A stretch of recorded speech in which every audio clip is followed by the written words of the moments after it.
Welcome to Kenton Teaches. Enjoy the video. You'll start by preparing and launching the update now. First, back up your important files to an external drive or cloud, verify the backup works.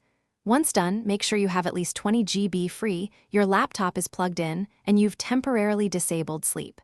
Now open Settings, go to Windows Update and click Check for updates.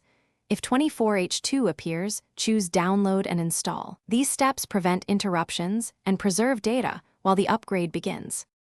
You'll now manage the download and the more detailed install steps. Once the download starts, monitor progress.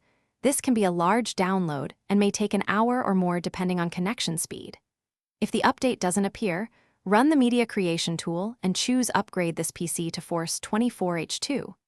During installation, make sure non-essential USB devices are disconnected and third-party antivirus is disabled to avoid conflicts. Keep the device plugged in and be ready for 1 or 2 automatic restarts during setup.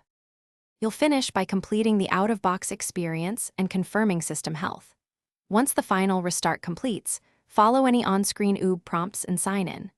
Then check Device Manager for driver issues and run Windows Update again, including optional updates, to fetch the latest drivers. If something goes wrong, you can roll back to 22H2 from Setting System Recovery or use the installation media to perform a repair install. As a key troubleshooting tip,